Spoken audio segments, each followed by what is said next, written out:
my dad let fly that green walnut and hit him right between the eyes. Ooh.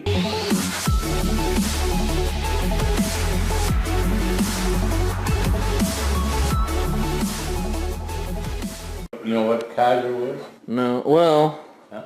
there are several definitions, but there was Kaisers in like the German War or whatever.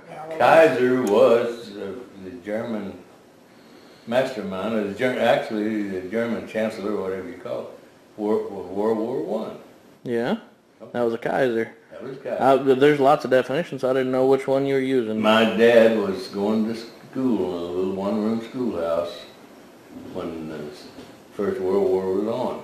This was like 1917, I believe was the right year. He was the oldest boy in school. He was probably a young teenager because in those days the children went to school only when there was no work to be done on the farm. They might only go to school 3 months out of the year. Well, you didn't finish school either. You were like 6th or 9th grade? Well, we ain't talking about that. I only went to school 13 days one year. Oh, there you go. Anyway. Still one of the smartest men I ever met, so I mean, I don't know how that happened. They was playing war. At lunchtime, they would play war. Now, the teacher was a Kaiser, and he had his German army. Dad being the oldest boy, he was, and I can't even tell you who was the president, American president, whoever it was. He was the American president, and he had his army. So they would fight this war every an hour every day at noon. So they used corn cobs they bring from home that the cattle fed on, whatever, you know, big bunch of corn cobs. And those corn cobs wouldn't hurt anyone when they hit them. But when they hit them, they were supposed to holler and, you know, fall, and they were dead soldiers. So what were the corn cobs supposed to be, like grenades, or just... They were guns, they were bullets. But this one time they went out at lunch and got to eat their lunches, getting ready to have the war. And Dad said to his best buddy, Harlan Arms, he said, "I'm going to kill the Kaiser today." And he went out under a walnut tree and he picked up a couple green walnuts. And those things are, I don't know if you've ever seen green walnuts, they're the size of tennis balls, and they are. And they would hurt. Oh, yeah, they're hot. They're hard, about as hard as a rock. So he was at one corner and the Kaiser stuck his head around the other corner, and my dad let fly that green walnut and hit him right between the eyes. Ooh. He fell, knocked him out. He fell over and kicked around a little, and when he got back up, he staggered into the schoolhouse, a little one-room schoolhouse, and rung the bell the time to come back into school. When he come back, Did they have an extra long recess that day? when he come back in, he set them all down. Now, these one-room schools, everybody went to them from 1st grade to 8th grade, so you had all ages in there, you know.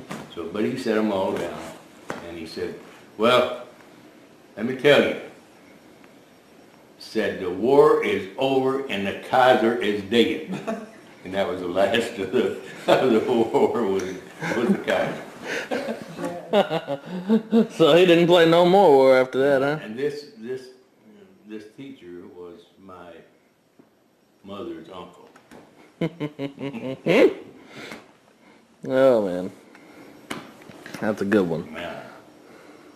Now you want me to tell a little golf story? Yeah. In the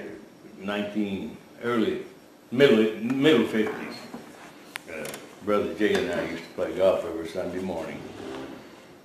And we would be at the golf course when it started getting daylight.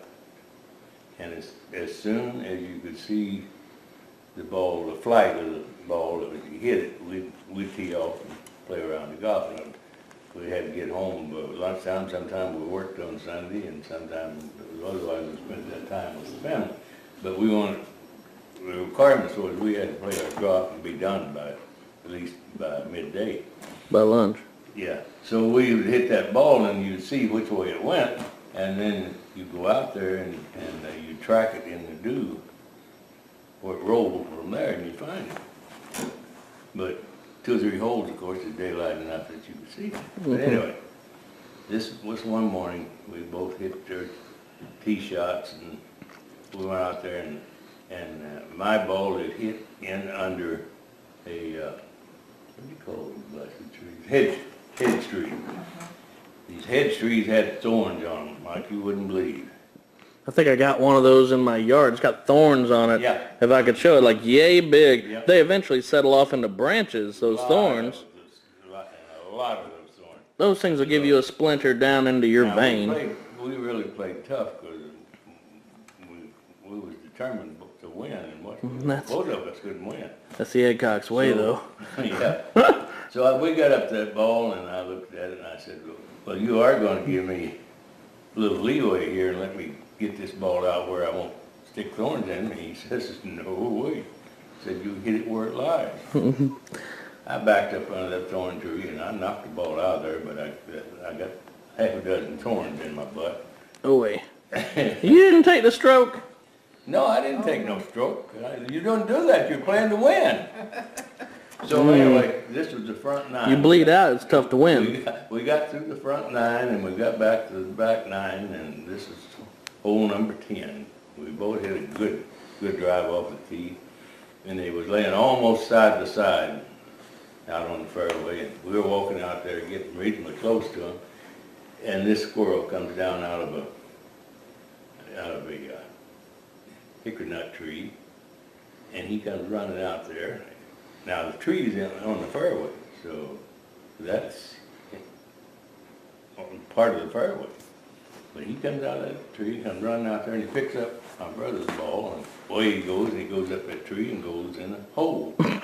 And brother says, well, I've got to go back to the tee and hit another ball. And I said, no, the tree's on the fairway. You play it where it lies.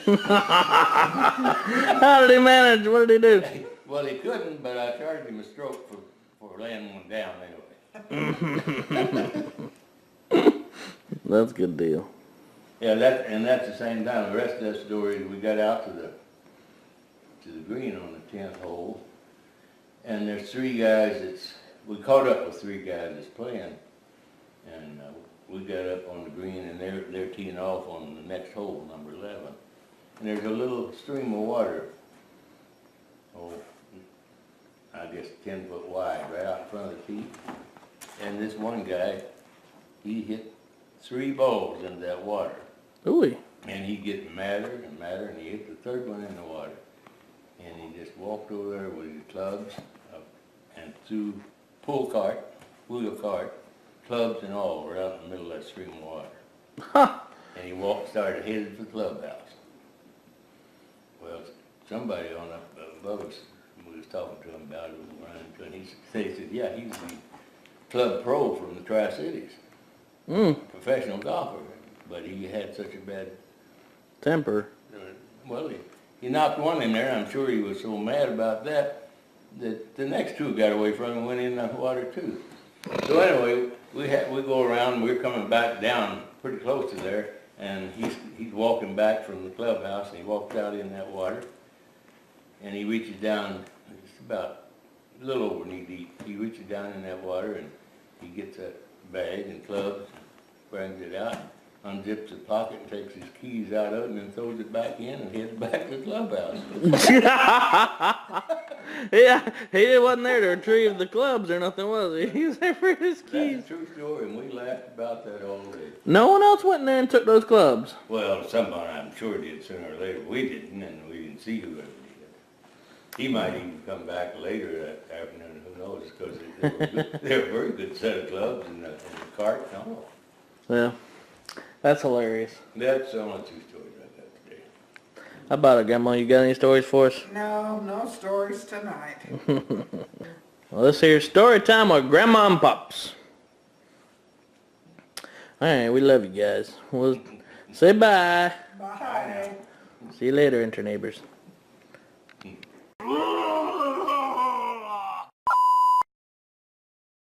That was the story of... His what arm? I'm not saying that cuss word.